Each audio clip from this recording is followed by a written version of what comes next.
Talaga namang patok ang lumpiang hubad sa kahit anong handaan. Kaso kung medyo nagsasawa na kayo sa ganitong klaseng lumpia, pero gusto nyo ang sustansya ng gulay, gagawa tayo ng version na yummy na, crunchy pa! So we have different root crops. We have carrots, we have sweet potatoes, and we also have purple yam.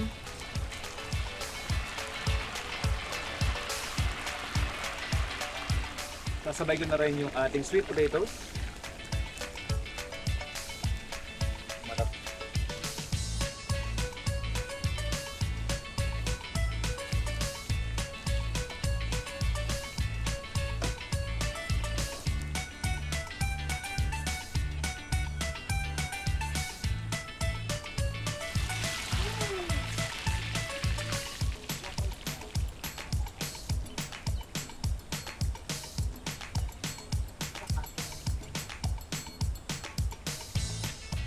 So yung ating mga root crops, naprito na natin. Siyempre, hindi yan magiging lumpiang gulay kung wala yung pinakamasarap na sauce. So we have our pan, binawasan ko lang ng excess oil, generous amount of garlic, and then yung ating liquid. We are going to season this with oyster sauce. And then hayaan lang natin siyang ma-reduce hanggang maganda na yung consistency niya.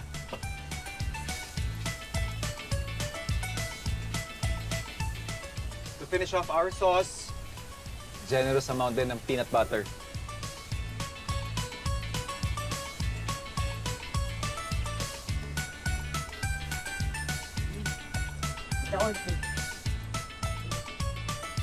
Pwede na mag-plate.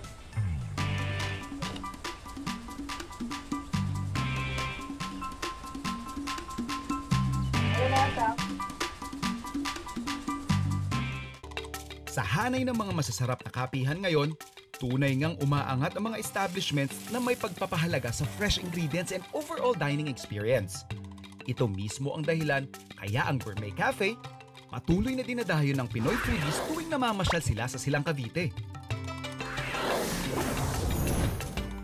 Food Explorers, dito sa Gourmet Cafe, we have 3 kinds of beans na pwede nyo i-mix or pwede kayo mag-customize ng sarili nyong beans. Then, pwede natin i-grind ng grind size na para dun sa magagamitin yung equipment.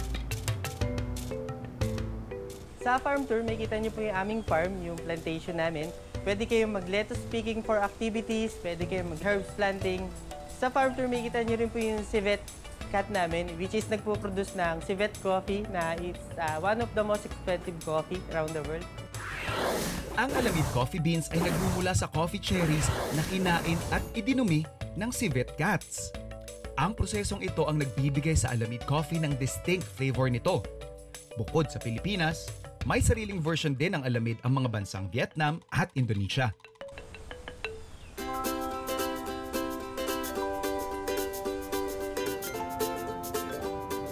So hindi ganun katapang yung amoy niya, pero flavor, very earthy. Very earthy yung flavor niya. Hindi acidic, hindi maasim.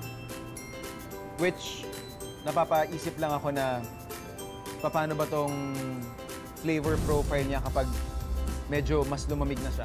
Kadalasan kasi sa coffee, kapag lumalamig na siya, mas lumalabas yung acidic na flavor profile niya.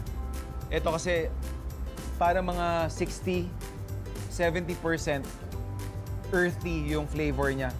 Which is not your usual flavor profile kapag umiinom ka ng kape. And I think it's better to experience na rin kasama yung kanilang, isa sa mga bestsellers, yung kanilang pinwheels. Which is a combination of their mocha and yung ating chocolate. Ito yung mga tipo ng mga nabibili sa bakery ng kabataan ko na very familiar yung flavor. Alam ko na kung bakit ito bestseller. And of course, when you're having a coffee experience, isa sa mga pinagmamalaki nila dito talaga, it's good to know yung journey ng beans mo. So they have here, from the south, yan, Apo, Daguma, Kitanglad, and Matutum. So yan, and of course, from the north, yung ating Atok, Barako, and Sablan. Ito yung tinitikman natin ngayon. yung kanilang civet. If you cannot get enough of your coffee cravings, meron tayong on the go, yung mga drip-on natin na pouches. What you would also appreciate here sa Gourmet Cafe is the way they would use yung mga available products nila. Rosemary, malunggay, and other herbs. Like yung mga biscuits natin dito. Yung cookies natin, this is pesto. And we also have yung malunggay. And then we also have yung ginger and yung ating rosemary. Not your usual combination of flavors, pero amoy pa lang. Ito yung ginger, lalong-lalo na amoy mo. Pesto, very curious ako. I haven't tried that before. Na-retain nyo yung freshness ng basil, which is, I'm pretty sure, very hard to do. Masyadong sensitive ang basil kasi with heat na-tone down yung flavor niya kapag naiinitan siya. Pero ito, buhay na buhay yung flavor. Biglang humahabol yung sweetness na meron siya, which is saktong-sakto lang, hindi siya sobrang tamis. Perfect for your coffee experience. Gourmet Coffee also has some refreshing drinks to offer para naman sa mga hindi mahilig magkape. Food Explorers, isa sa mga binabalik-balikan dito is yung mga farm-to-table experience dito sa Gourmet Silang. Gagawa tayo ng isa sa pinakamasarap na herbs, which is yung mandarin twist.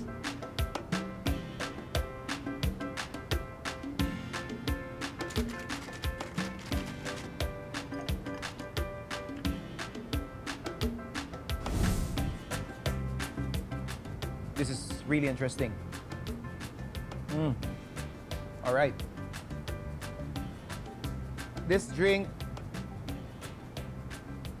lalong-lalo na dun sa mga mahilig sa western flavor profile, ang bumubungad sa'yo is yung rosemary flavor.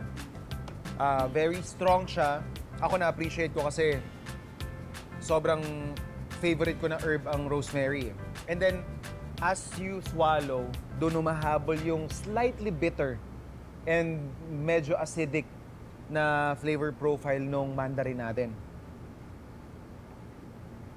I actually like this drink. Ito naman yung tinatawag na strawberry mint surprise.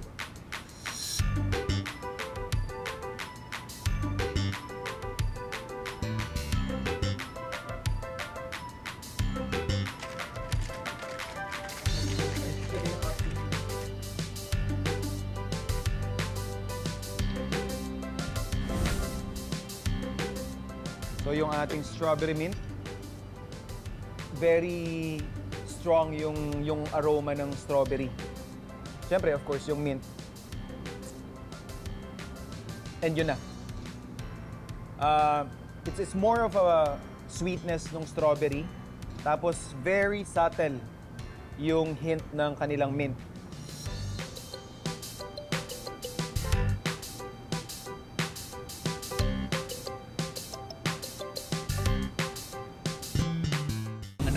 Na dishes on screen, masarap na lang ba sa unang tingin?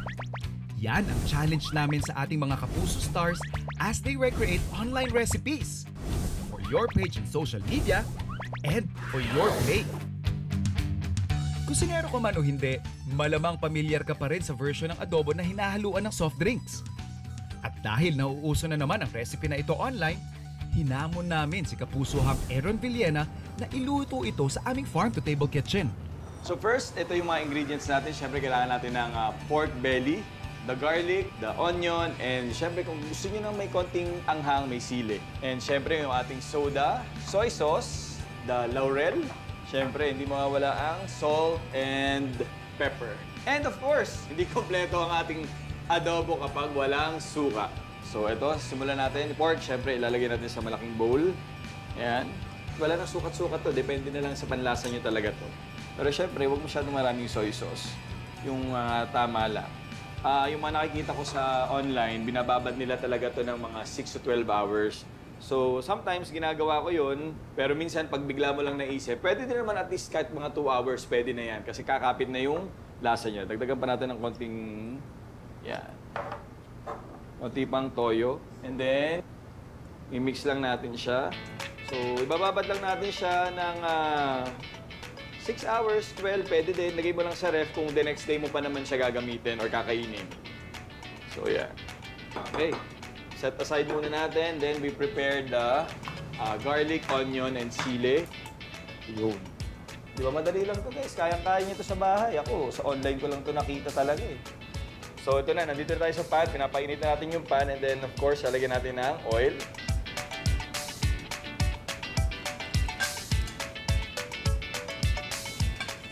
And then, diretso na natin sa pan. Yan.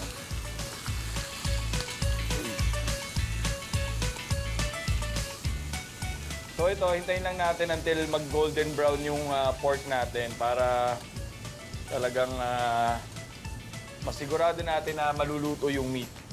And then haluin mo lang para yung mga onion and garlic dumikit din dun sa ating pork belly.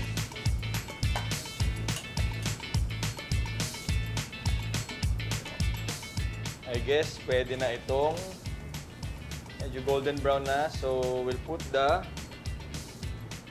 soda and the soy sauce. Yeah. Yan, kita nyo naman medyo masabaw pa. So kung gusto nyo nang medyo tutuyuin nyo talaga yung adobo nyo, hintay tayo ng mga 30 minutes para dyan. And then, good to go na. Pero bago yan, lagyan muna natin ng pepper.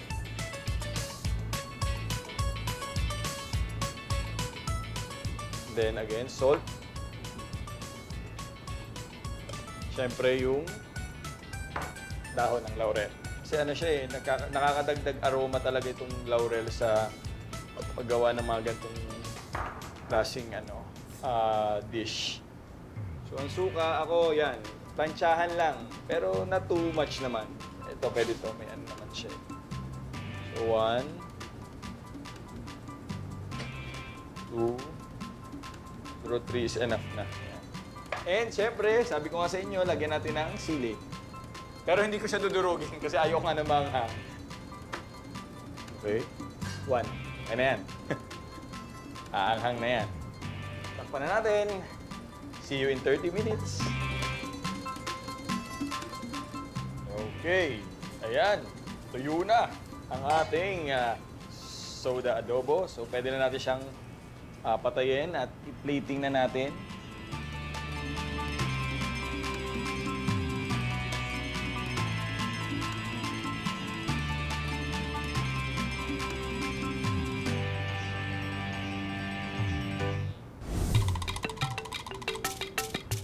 Sira ang diet ko nito, guys.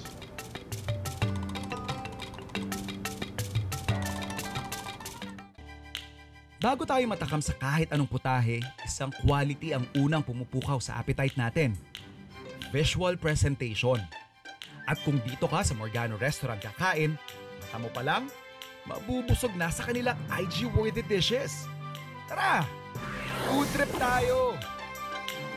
Kung isa kang kusinero, gusto mong ma-challenge, bisita ka dito sa mga restaurants around Tagaytay. And eto, yung magpe-presenta sa'yo. I mean, plating-wise, 100 out of 100. Ganda ng pagkakalatag natin. Very appetizing. Ganda ng balance ng color. And I have to say, especially for this one, this is the most beautiful chicken salad plate na na-experience ko sa buhay ko. Look at that color. May crunch tayo from the chicken. Freshness, of course. Sobrang hina-highlight din nila dito yung produce na nakukuha nila. I mean, that's one of the things that Morgano has been known for. And yung partnership din nila with SVD Farm.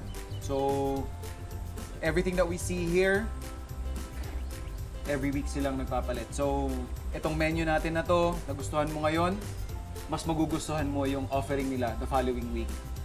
Pero winner. I mean, presentation pa lang, social media worthy talaga eh. So, pa-flat lay lang natin yan. Ganda.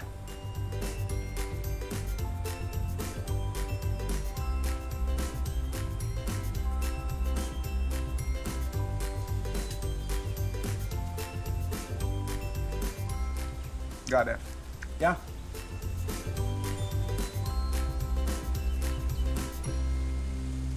Chicken gives you this crunch na even yung layer nung breading na ginamit sa kanya is packed with spices or herbs, sorry. Nalasang-lasa mo siya. Makikita mo, I think I have oregano here. I have definitely dried parsley. Winner.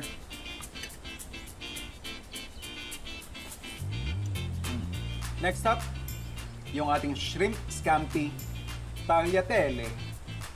And we just have to give kudos doon sa team nila. Mapapansin niyo yung shade ng pasta nila is iba. May lighter doon sa kabila, dark sa harap. So paano na-achieve yun? At ito nga ang pruweba ng pasta dish na o-orderin mo sa Morgano, ginagawa nila ng mano-mano. So ngayon gagawa tayo ng fresh handmade pasta na dinadayo dito sa Morgano Restaurant. Ipapakita natin yung mga ingredients at proseso paano namin ginagawa yung sineserve naming fresh pasta dito sa restaurant. Bago yan, papakilala ko muna sa inyo ang aming pinakamagaling na pasta maker na ang pangalan niya ay Chef Ken Mirano. First, kailangan natin is yung flour. Lagay muna natin siya sa mixing bowl. Egg yolk. And then yung whole egg.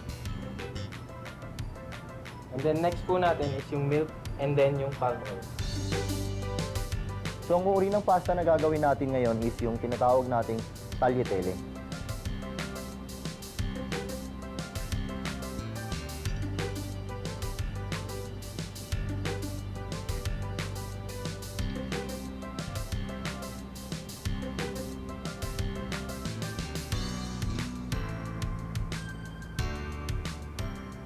Kung ako to, gagawin ko, itatago ko yung shrimp, tatago ko yung flatbread sa loob, tapos ito lang yung ipapakita ko. Kasi ito lang, winner na eh.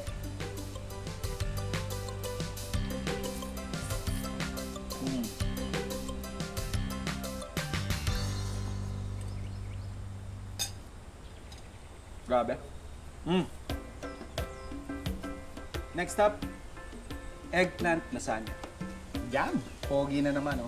Kung papansinin lang natin yung plating nila, this is one of those presentation na madalas natin makikita sa mga elevated restaurants, mga fine dining. Yung sauce nasa ilalim, and then yung pinaka-main, yung star nila nasa gitna. What I noticed is the play on levels of flavors. Saltiness, to be specific. Pagkagat mo, yung unang sasabog sa bibig mo is yung akala mo maalat na salt level. Pero as you chew, yung pinaka lasagna, dun mo maintindihan na, kasi yung baba niya, sakto lang pala yung timpla. Then yung inaakala mo unang, parang maalat nagiging saktong-sakto na yung harmony niya sa bibig mo. Tapos, yun na, bigla na maglalabasan yung laro nung asim from the tomato sauce. Yung comfort na binibigay sa'yo ng melted cheese. Yung ganong feeling. Comfort food na pinaparelax ka lang niya. Pogi, no? Actually, ito. Ito yung pogi. Ito yung pogi. Grabe. Steak. New York strip loin yung gamit natin. It's actually my favorite cut of steak. Kudos to the kitchen team for not overcooking it. Look at that. And para daw mas ma-elevate yung steak experience mo, they are suggesting you pair it with roasted garlic mushroom. Robust yung beef flavor. I like it so much. Roasted garlic natin and steak. My God. Sorry. Ako lang yung makakatikim nito.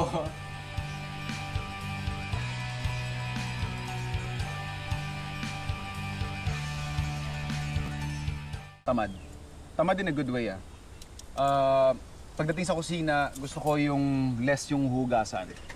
So, medyo marami akong nakatago ng mga one-pot dish at isa na nga rin ito, yung aking chicken cilantro rice. So, sa isang pot, kung saan pwede ka makapagsaing, so, ang gagawin ko dyan, ipapainit ko muna yung pot.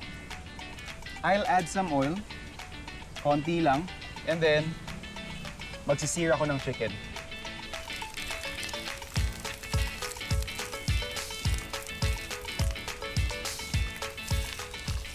So, I'm using leg quarter, deboned.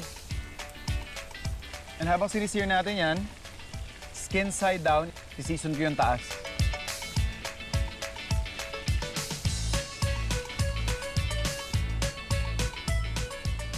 So habang sinisir natin yung ating chicken, yung ating cilantro naman, ikakat lang natin into 3 different portions. So we have the roots, the stems, and yung ating mga dahon. Itong part na to, pang garnish ko na lang after maluto na ng lahat. Pero itong roots at saka yung stem, ito yung gagamitin ko at isasama ko dun sa pagsasaing ng aking bigas. Tatabi ko muna half cook na at this point yung ating leg quarter fillet. So merong chicken essence na din doon sa ating bottom ng ating pan. Yung ating bigas, ilalagay ko dun sa ating pan or ating pot. Lagay lang natin yung cilantro roots and stem. So pinapakita ko lang sa inyo yung technique on how a lazy, supposedly, dish can turn out to be very scrumptious. Now at this point, pwede na natin siyang lagyan ng stock.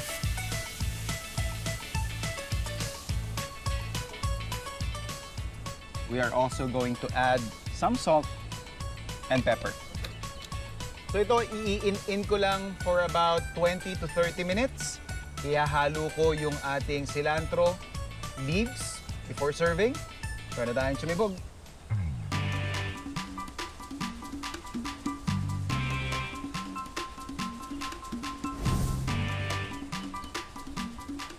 Lahat man po kayo kumakain ng cilantro. Yes po. Mansoy. Opo. Lasang-lasa po yung cilantro. Okay. Talagang... Is it in a good way or Opo. overwhelming? Overpowering? Hindi naman. Hindi naman po. Sakto lang. Ano po yung pinaka-challenge when handling a property like this, ma'am? Opo. Since unique kasi po ang SB de la Diba? Seafood. Oo eh. Since we are under the SBD, we are managed by the priest. Opo. Opo. So, siyempre, what we want to talaga pong i-share sa lahat is about the faith. Talaga more on faith po. Now, while you are here, while you are eating your food, it's not only po talagang it comes from the soul po. Talaga nanggagaling sa soul at sa puso.